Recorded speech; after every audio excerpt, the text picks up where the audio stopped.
Every so often you'll be going about your day, minding your business, and then... Don't forget a resurrecting Russia. A Russian invasion of Ukraine. Crisis in Ukraine. How close are we really to war? It's Russia. Russia and Russia. Anything involving Russia, the United States, and NATO tends to have all the characteristics of a 21st century crisis. Meme wars initiated by official government accounts? Check. Shallow mainstream media analysis. The only clarity we've had in this whole thing is that American citizens are on their own in a potential war zone. Check. Articles telling you which weapons manufacturers stock to buy because, hey, war might break out and thousands of people might die, but at least your portfolio can grow. Yeah, we're not surprised either. Check. But why is there tension? What's the missing piece the mainstream news isn't covering very well? Are Western countries correct in saying that Vladimir Putin is a relentless aggressor trying to invade neighboring countries and dreaming of resurrecting the Soviet Union? Or is Russia justified in saying that the United States and its allies are hostile, breaking promises and deliberately encircling Russia?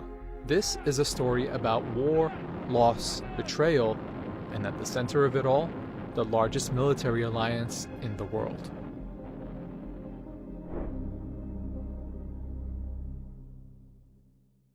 The coverage of this crisis tends to downplay the role of one central player, the North Atlantic Treaty Organization, also known as NATO.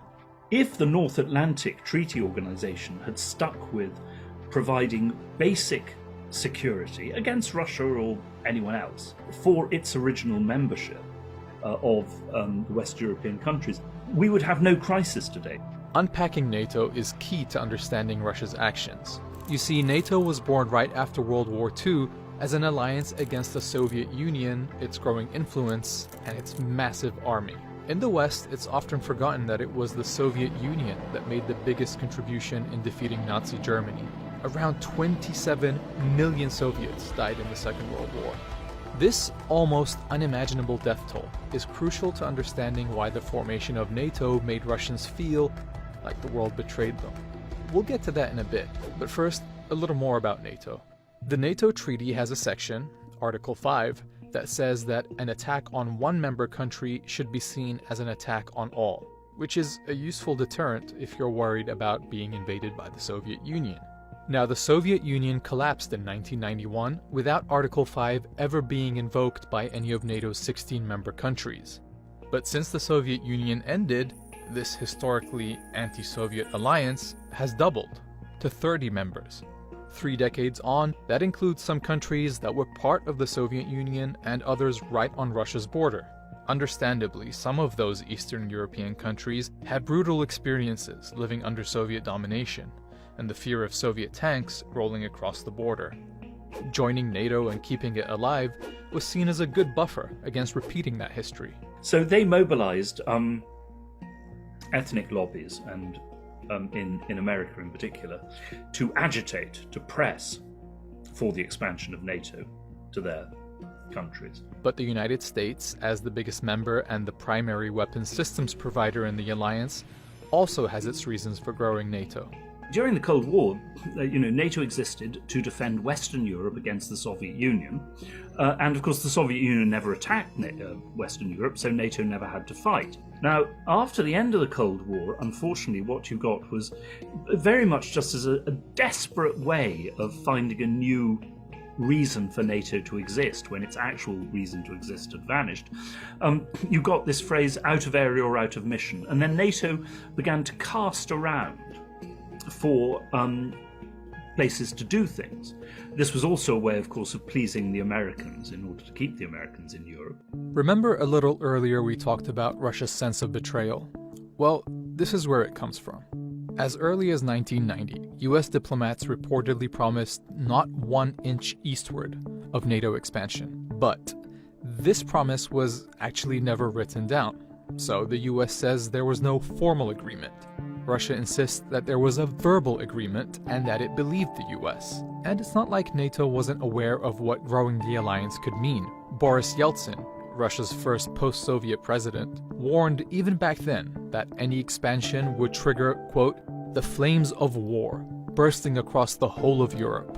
Well, we know what happened next. Well, NATO has expanded to take in former communist states of Eastern Europe, and 3 former Soviet republics of Latvia, Estonia, and Lithuania.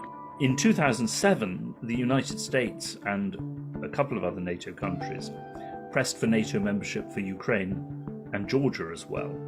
This belief that the Russians have, that they were tricked after the fall of the Soviet Union, is where that sense of betrayal comes from. Now, whether it's justified or not is a matter of opinion. But what does matter is that this is a big reason why relations between Russia and the West are the way they are, and why there's so much mistrust between them. So, Ukraine. As Anatol mentioned, the US and some other NATO countries wanted Ukraine to join in 2007. That probably played a part in Russia deciding to invade and annex Crimea in 2014. Quick refresher, Crimea, back then, was a part of Ukraine, though historically it had been a part of Russia. Today, the status of Crimea is complicated. Some nations recognize Russia's annexation, while others, like the United States, do not. Historically, Russia does have connections to that region, but more importantly, it has a major naval base there. Well, obviously, if Ukraine is in NATO and Crimea is part of Ukraine, NATO is not going to tolerate a Russian naval base on NATO territory. Sooner or later, NATO is going to say to Russia, get out. As many Russians have said to me, we didn't lose 500,000 men in Crimea in the Second World War, to be expelled by you lot. Now, since the invasion of Crimea, the US has gotten further involved in Ukraine, providing about 90% of the country's military aid. And that's not lost on Russia's leadership. Но то, что они сейчас делают на территории Украины, или пытаются делать, и планируют делать, это же не за 1000 километров от нашей национальной границы. Это у порога нашего дома. Well, from a strategic point of view, it means exactly that. It means what it would mean to America if Mexico tried to join a Chinese-led military alliance.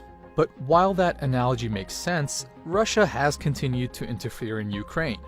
Other than actually occupying and annexing part of the country, Russia has also supported pro-Russia separatists and launched cyber attacks.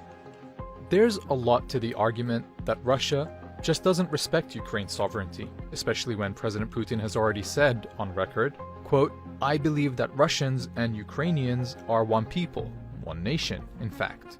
So is Ukraine actually going to join NATO, putting more of Russia's border up against the hostile alliance? Well, probably not. No, there's no chance of Ukraine ever becoming a NATO member. In fact, NATO members are not prepared to guarantee Ukraine's defense.